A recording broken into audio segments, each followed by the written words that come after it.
प्रताप की, महाराणा प्रताप की। मंच पर विराजमान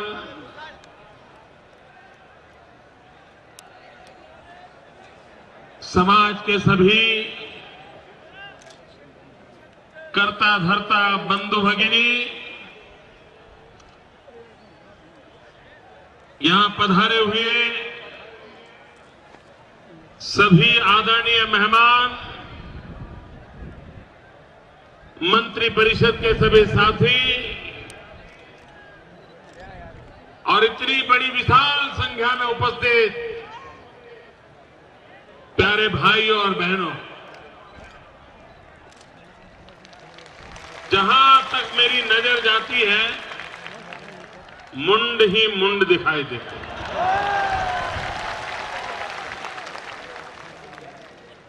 उधर तो पता ही नहीं चल रहा है कि आखिरी छोर कहां पर है।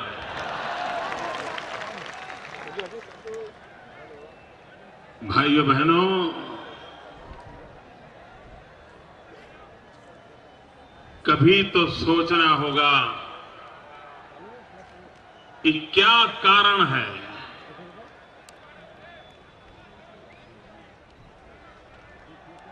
400-450 साल के बाद भी उस नाम में क्या जादू है, उस व्यक्तित्व में वो कौन सी ताकत है कि जवानी इस प्रकार से उमड़ पड़ती।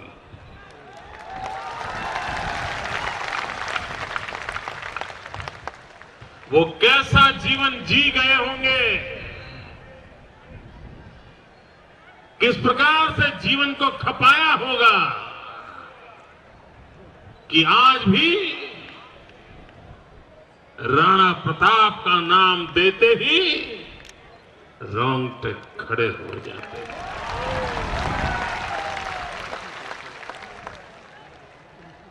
वो कौन सा सामर्थ्य है, वो जीवन की कौन सी आहुति है जो आज भी हमें प्रकाश दे रही है, मार्ग प्रशस्त कर रही है। और आज भी भारत मां के उस वीर सपूत को स्मरण करते ही सर झुकाने का मन करता है।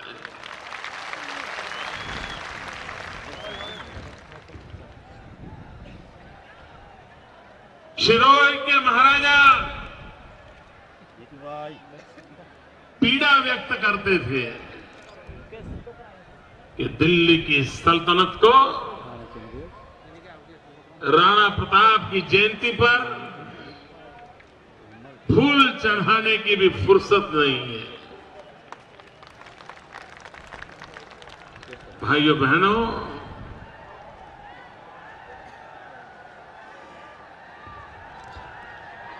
ये वोट बैंक की राजनीति का कमाल है।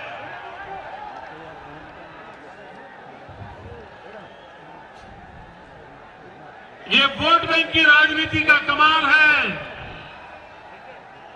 कि कहीं छत्रपति शिवाजी महाराज, कहीं महाराणा प्रताप, अगर उनका नाम जुबान पे आ गया तो उनकी राजनीति खत्म हो जाएगी और इसलिए वो महापुरुषों को भुला देना चाहते हैं।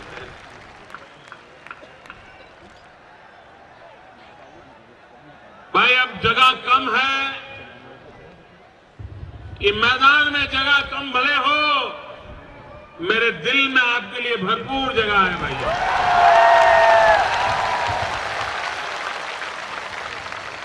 आप जहां हो वहां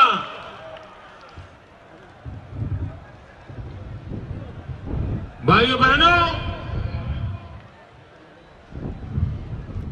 ये वोट बैंक की राजनीति का दुर्भाग्य देखिए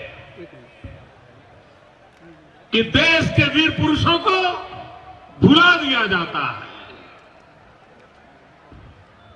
यह देश 1200 साल तक गुलाम रहा, भांति भांति के लोग आए, इस देश को अपने हड़पने के लिए न जाने क्या क्या कोशिशें की। बड़े बड़े बेड़े लेकर के आए थे पूरे हिंदुस्तान को अपने कब्जे में करने के लिए। वो कहते थे दीने इलाही का बेबाक बेड़ा, किए पासों पार सातों समंदर, वो डूबा दहाबे में गंगा के आकर। बहुत बड़े सपने लेकर के निकले थे, लेकिन गंगा के पट में आते ही इस मिट्टी ने उनको चूर चूर कर दिया था। 1200 साल का संघर्ष का इतिहास है। एक वर्ष इतिहास के पन्नों पर ऐसा नहीं गया जब भारत मां के किसी न किसी लाल ने गुलामी के खिलाफ आवाज न उठाई हो, आक्रांताओं के खिलाफ शस्त्र न उठाया हो, आक्रांताओं के सामने झुकने के बजाय सर खपा दिया हो, ऐसा एक वर्ष नहीं गया। लगातार 1200 साल तक हिंदुस्तान का कोई कोना ऐसा नहीं था कि जहां आजादी की ललक न रही हो।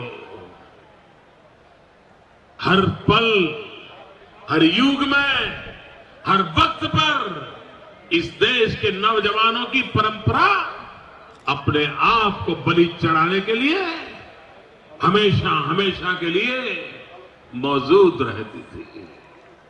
1200 साल का इतिहास है। आप कभी अंडमान निकोबार जाइए, उस दीवार पर देखना इस भारत मां की गुलामी की जंजीरों को काटने के लिए हिंदुस्तान के हर कोने से कितने दुधमल जवानों ने अपनी जवानी उस काला पानी की सजा के लिए अंडमान निकोबार में जिंदगी खपा दी थी।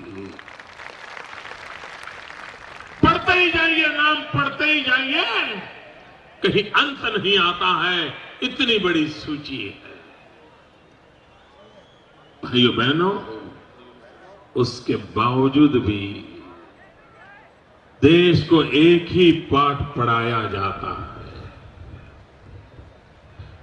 पिछले 60-70 साल से एक ही पाठ पढ़ाया जाता है, एक ही गीत गाए जाते हैं, एक ही कथा सुनाई जाती है। इस देश के लिए एक ही परिवार ने सब बलिदान दिए हैं। हकीकत तो ये है कि एक ही परिवार है जिसने मलाई खाई है। बलिदान तो दिए थे चाफेकर बंधुओं ने, एक ही परिवार के 3 लाल मां भारती के लिए फांसी के तख्त पर चढ़ गए थे। बलिदान तो दिया था भगत सिंह, सुखदेव, राजगुरु ने, जिन्होंने वंदे मातरम कहते कहते फांसी के फंदे को गले पर लगा दिया था।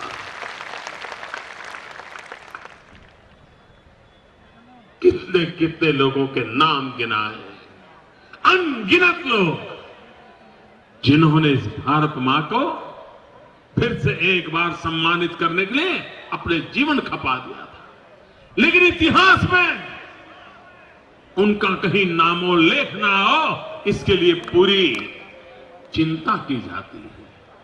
देश के इन वीर पुरुषों के नामों को भुला दिया जाता है। देश की वीरता को समाप्त करने के लिए लगातार षड्यंत्र हो रहे हैं। कभी उधर उस पर्दे पर आग लगी, जरा देख लो भैया। आग नहीं लगी, आग नहीं लगी। लाइट कहां है? भाइयों बहनों, एक बात निश्चित है कि इस प्रकार से इतिहास के पन्नों पर से इन सारे नामों को गायब कर दिया जाता है और एक ऐसा चित्र बनाया जाता है कि कुछ ही लोगों के माध्यम से ये सब कुछ हुआ है। आज जब इतनी बड़ी तादाद में समाज की तरफ से महाराणा प्रताप का जय जयकार हो रहा है, मैं तो सीना गर्व से फूल जाता है, आनंद आता है। और मैं उन लोगों को चेतावनी देता हूं कि तुम लाख कोशिश करो इतिहास के कागजों पर से इन महापुरुषों के नामों को मिटाने की। तुम लाख कोशिश करो पत्थरों को पत्थरों से मिटा करने की, लेकिन कभी भी तुम हिंदुस्तान के कोटि कोटि नागरिकों के दिलों से इन महापुरुषों के नामों को नहीं मिटा पाओगे। और वो वक्त आएगा जो इन नाम मिटाने वाले लोग हैं वो खुद मिट जाएंगे, ये मैं दावे से कहता हूं।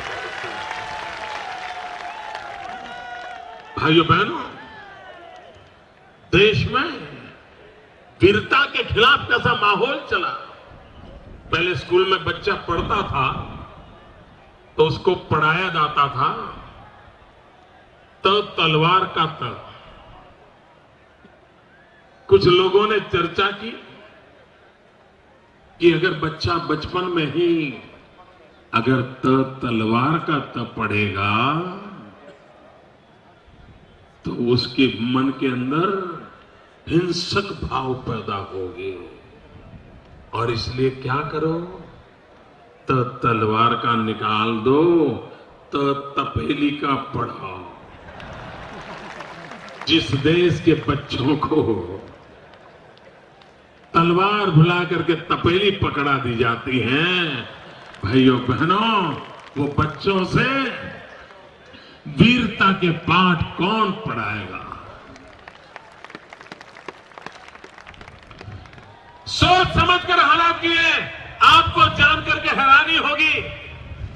दिल्ली में भारतीय जनसंघ का शासन था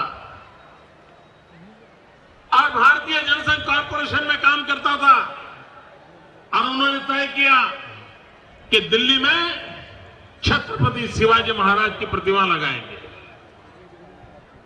अब दिल्ली सरकार के कब्जे में मामला केंद्र सरकार के हाथ में। उन्होंने निर्णय किया छत्रपति शिवाजी महाराज का बहुत बड़ा घोड़े पर सवार ऐसा पुतला लगाना तय किया। तो ये दिल्ली शासन ने दबाव डाला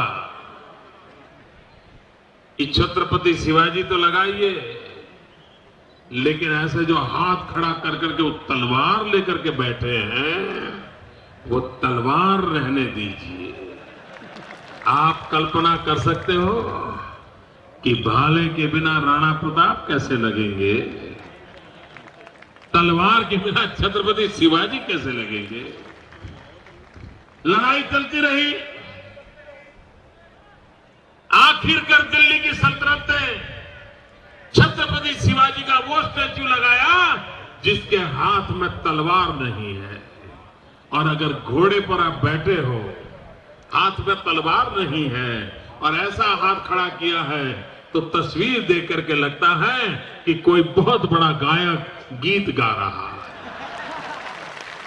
ऐसी सोच है इन लोगों की, ऐसी सोच है। और इसलिए भाइयों बहनों, देश को उसकी मूल धारा से सोच समझ करके काटा गया है, और भारत की जो मूल धारा है वो त्याग और तपस्या की मूल धारा है, उसे विमुख कर दिया गया है। भारत की प्राण शक्ति को यही महापुरुषों के नाम जगा सकते हैं, यही महापुरुषों के नाम वो प्रेरणा दे सकते हैं, और इसी से इतिहास की धरोहर नए इतिहास को जन्म देने की ताकत देती है। भाइयों बहनों, लिख करके रखिए, जो समाज अपना इतिहास भूल जाता है वो समाज इतिहास रचने की ताकत खो देता। जो इतिहास को भुला देता है वो खुद भी इतिहास में खो जाता है। कोई उनको याद नहीं करता है। और इसलिए हिंदुस्तान की मिट्टी की कसम है कि हम हमारे पराक्रमी इतिहास को न भूले, हमारे पराक्रमी वीर पुरुषों को न भूले, हमारी विरासत को न भूले, हमारी संस्कृति को न भूले। हमारी संस्कृति के प्रति हमारे वीर पुरुषों को समान रूप से सम्मान होना चाहिए। इन दिनों इस देश में फैशन चली है, अपनी राजनीतिक विचारधारा के आधार पर अपने पूर्वजों का मूल्यांकन किया जा रहा है, अपनी विरासत की चर्चा हो रही है। आपकी राजनीतिक विचारधारा कुछ भी हो, आज आप वोट बैंक की राजनीति में बहुत सी बातें हो जो आपको पसंद ना भी हो, उसके बावजूद भी आप उन महापुरुषों के त्याग और बलिदान को नकार नहीं सकते। वीर सावरकर का नाम आजादी के आंदोलन में एक बहुत ही प्रमुख नाम है, लेकिन अंडमान निकोबार में जाकर के दिल्ली सल्तनत के एक मंत्री ने वीर सावरकर के नाम को हटाने का प्रयास किया था। क्यों? आपकी विचारधारा कुछ भी हो सकती है, लेकिन इसका अर्थ यह नहीं है कि देश के महापुरुषों के त्याग और तपस्या को हम नकारते। भाइयों बहनों, कभी भी विरासत बचनी नहीं चाहिए। देश के लिए जीने मरने वाले लोग राजनीति की दृष्टि से हमें अनुकूल हो या प्रतिकूल हो, हमें पसंद हो या नापसंद हो, लेकिन उनकी त्याग और तपस्या को हम नकार नहीं सकते। किसी ने कम काम किया होगा, किसी ने ज्यादा किया होगा, वो किसी भी राजनीतिक विचार से जुड़ा हुआ होगा, उसने कोई भी रास्ता पसंद किया होगा, लेकिन वीर पुरुषों का त्याग नई पीढ़ी को प्रेरणा देता है। लेकिन आज देश का दृश्य ऐसा है कि वीर पुरुषों को भी बांटा जा रहा है, विरासत में दरार की जा रही है। भाइयों बहनों, मां का दूध कभी फट नहीं सकता है और मां का दूध कभी फटना भी नहीं चाहिए। लेकिन ये लोग हैं जो मां के दूध में दरार करने लगे हैं, देश को बांटने में लगे हुए हैं, और तब जाकर के राणा प्रताप की वीर गाथाओं की प्रेरणा मिलती है। और भाइयों बहनों, इस गुजरात की धरती को इस बात का गर्व है कि राणा प्रताप के परिवार का हमारे गुजरात के बल्लभी वंश के साथ बड़ा गहरा नाता था। बप्पा रावल वो मेरी इसी मिट्टी के थे, मेरे गुजरात की मिट्टी के थे, और वहीं से तो मेवाड़ का इतिहास में एक नया स्वर्णिम पृष्ठ जुड़ा था। अरे भाइयों बहनों, जिस चेतक की दुनिया चर्चा करती है, जिस चेतक के गीत गाए जाते हैं, अश्व देखो तो चेतक का नाम याद आता है। आज मैं गर्व से कहना चाहता हूं, राणा प्रताप के पास जो चेतक था, वो चेतक की मां मेरे गुजरात की थी। वो चेतक की मां मेरे गुजरात की थी। मित्रों, यह सामर्थ्य इस धरती में यहां भी है। भाइयों बहनों, जब राणा प्रताप अपनी प्रतिज्ञा के लिए जंगलों में भटक रहे थे, घास की रोटी खा रहे थे, तब उन्होंने ज्यादा समय गुजरात के विजयनगर के जंगलों में बिताया था। पाल चितरिया विजयनगर का जो बेल्ट है, जो उदयपुर से सटा हुआ है, उस मेवाड़ से सटा हुआ इलाका, उन जंगलों में राणा प्रताप रहते थे। और जब हल्दी घाटी का युद्ध हुआ था, उस लड़ाई के अंदर मेरे इस आदिवासी क्षेत्र अंबाजी का जो पूरा बेल्ट है, वहां के वीर कुंवरों ने हल्दी घाटी के अंदर तीर कमान से पूरी आक्रांताओं की सल्तनत को उखाड़ फेंकने में बहुत बड़ा रोल प्ले किया।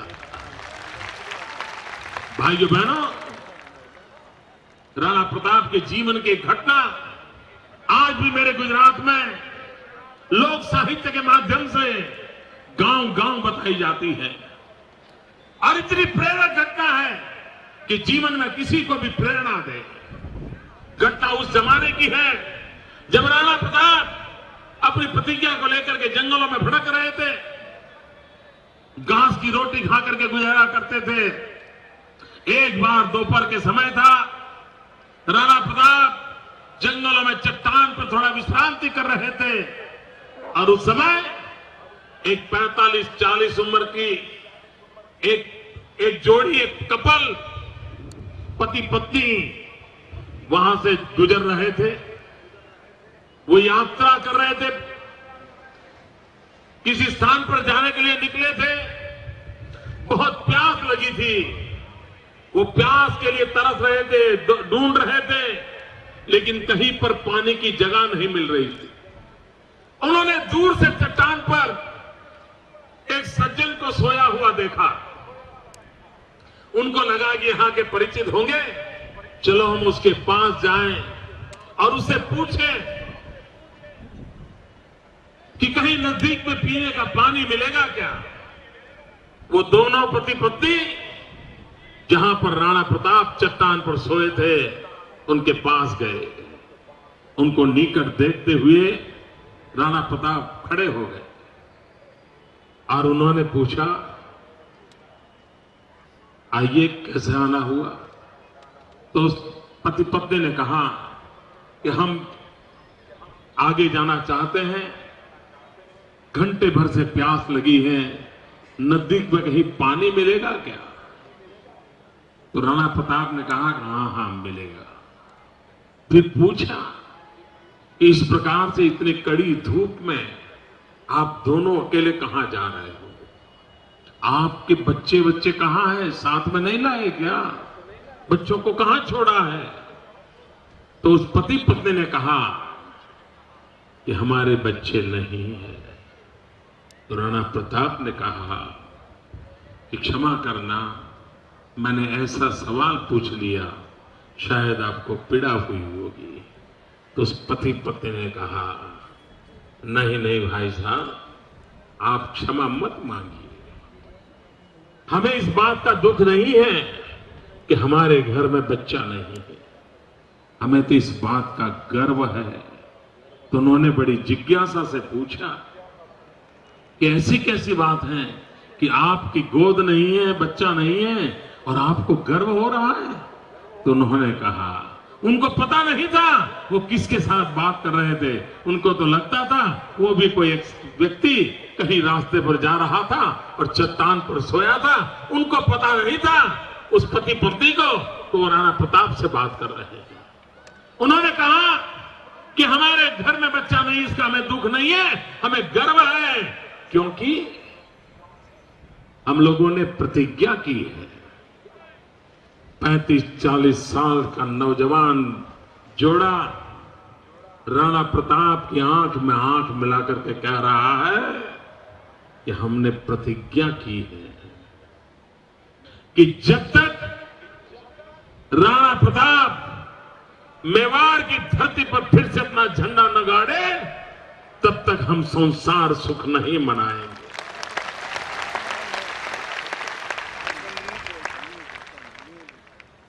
और इसलिए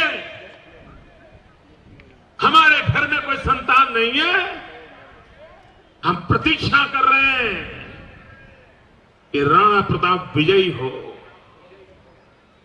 उन्हें पता तक नहीं था कि उस राणा प्रताप के साथ बात कर रहे हैं। आप कल्पना कर सकते हो, इस एक घटना के कारण राणा प्रताप को अपने विजय प्राप्त करने की आकांक्षा में कितनी बड़ी ताकत मिल गई। और वो समाज देखिए कि जिसको राजपाट चला गया है, घास की रोटी खाकर के गुजारा करना पड़ रहा है, लेकिन उस समय भी समाज में ऐसे लोग थे जो उनके साथ खड़े थे, उनके लिए अपना जीवन का सर्वस्व न्यौछावर कर रहे थे। भाइयों बहनों, ये सामर्थ्य उन वीर पुरुषों का था जो हमें ऐसी प्रेरणा देते थे। भाइयों बहनों, आज कभी कभी मन करता है कि राणा प्रताप जिन सपनों को लेकर के चले थे, जिस सपनों की पूर्ति के लिए वो अपनी जान की बाजी लगा रहे थे, जिन कारणों से उनकी लड़ाई होती थी, क्या आज उस कारणों का कोई स्थिति क्या है? महाराणा प्रताप गौरक्षा के लिए युद्ध करते थे। आज भी इस देश में गौवंश रक्षा का कानून बने, इसलिए दिल्ली की सल्तनत के खिलाफ लड़ना पड़ रहा है। उस समय मुगलों के खिलाफ लड़ना पड़ता था, इस समय इन लोगों के खिलाफ लड़ना पड़ता। भाइयों बहनों, स्वाभिमान के लिए जीवन खपाना पड़ता। उन मां बहनों को याद करो, पन्ना धाई को याद करो। अगर पन्ना धाई ने वो बलिदान न दिया होता तो आज उदयपुर कहां होता? क्या वीरता थी भाई! इतिहास का हर पन्ना, हर अक्षर, हर शब्द नई पीढ़ी को शक्ति देने वाला है। लेकिन देश का दुर्भाग्य है, इन चीजों को भुला दिया जाता है। भाइयों बहनों, समय की मांग है, हम इतिहास को जाने, हम इतिहास को जीने की कोशिश करें और इतिहास से प्रेरणा लेकर के नए इतिहास के बीज बोने का कोशिश करें। ये समय की मांग है। भाइयों बहनों, दिल्ली में बैठे हुए लोग कैसे हैं, मैं घटना सुनाना चाहता हूं। इस देश की आजादी के जंग में दो मुख्य धाराएं थी। एक अहिंसक आंदोलन था, एक सशस्त्र क्रांति का मार्ग था। और देश का सद्भाग्य देखिए, गुजरात का गर्व देखिए, दोनों धाराओं का नेतृत्व गुजरात की धरती पर था। अहिंसक आंदोलन की धारा का नेतृत्व गांधी और सरदार पटेल कर रहे थे और सशस्त्र क्रांति का नेतृत्व श्यामजी कृष्ण वर्मा, मैडम कार्ला राणा, ये सरदार सिंह राणा, ये लोग कर रहे थे। श्यामजी कृष्ण वर्मा, जिन्होंने लंदन में अंग्रेज सल्तनत की नाक के नीचे इंडिया हाउस बनाया था, देश के नौजवानों को स्कॉलरशिप देकर के इंग्लैंड में बुलाते थे, पढ़ाई की चिंता करते थे और उनको शस्त्रों की ट्रेनिंग देकर के हिंदुस्तान में आजादी के जंग के लिए भेजते थे। श्यामजी कृष्ण वर्मा के शिष्य मदन लाल धिंगरा, जिन्होंने इंडिया हाउस में कर्नल बायजी की हत्या की थी और वो फांसी के तख्त पर चढ़ गए थे। देश के नौजवानों को, वीर सावरकर को लोकमान्य तिलक जी के कहने पर स्कॉलरशिप देकर के श्यामजी कृष्ण वर्मा ने वीर सावरकर जी को लंदन बुलाया था और उनके अंदर वो जज्बा भर दिया था कि अंग्रेज सल्तनत को उखाड़ फेंकने के लिए सावरकर ने लंदन की धरती को ही अपना कार्यक्षेत्र बना करके अंग्रेजों के नाक को दम ला दिया था। वे श्यामजी कृष्ण वर्मा 1930 में उनका स्वर्गवास हुआ। 1930 में विदेश की धरती पर स्वर्गवास हुआ। हिंदुस्तान के इन नेताओं ने उनको श्रद्धांजलि देना भी उचित नहीं माना।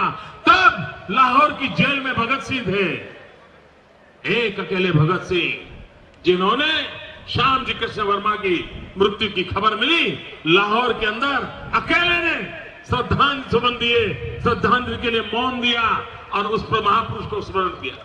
वो श्यामजी कृष्ण वर्मा जीवन के अंतकाल में लिख करके गए थे कि मेरे मृत्यु के बाद मेरे अस्थि को संभाल कर रखा जाए और जब हिंदुस्तान आजाद हो तब उस आजाद भारत में मेरे अस्थि जाने चाहिए। जीते जी तो मैं हिंदुस्तान को आजाद नहीं देख पाया, लेकिन मेरे मरने के बाद कम से कम मेरे अस्थि आजाद हिंदुस्तान की हवा का अनुभव करें, इसलिए मेरे अस्थि देश आजाद होने के बाद ले जाएगा। भाइयों बहनों, 1930 में लिख करके गए थे। 1947 15 अगस्त देश ने अपना तिरंगा झंडा फहरा दिया। 16 अगस्त को पंडित नेहरू का दायित्व बनता था। 16 अगस्त को एक दिन बिताए बिना 16 अगस्त को पंडित नेहरू का दायित्व बनता था कि वो किसी प्रतिनिधि मंडल को भेजे, श्याम जी कृष्ण वर्मा की इच्छा के अनुसार उनके अस्थि हिंदुस्तान ले आए और उनकी इच्छा को पूर्ण करे, लेकिन नहीं किया। कौन श्याम जी कृष्ण वर्मा भुला दिया गया। और ये जिनेवा की विदेशी सरकार देखिए, उन्होंने तो अस्थि को संभाल के रखा।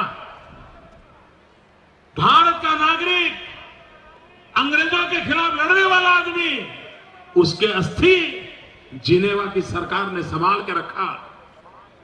और वो अस्थि इंतजार कर रहे थे, कोई हिंदुस्तान का भारत मां का लाल आएगा और मेरे अस्थि कभी न कभी आजाद भारत की धरती पर ले जाएगा।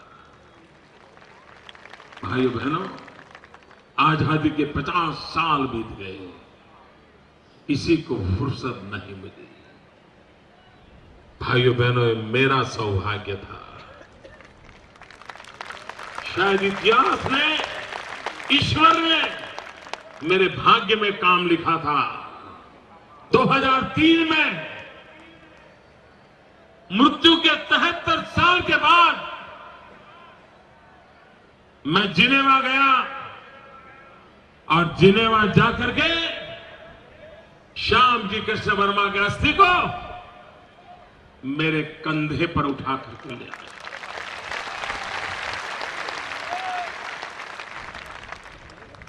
क्या ये काम वो नहीं कर सकते थे? और आज मैंने कच्छ के मांडवी में वैसा ही इंडिया हाउस बनाया है जैसा लंदन में था।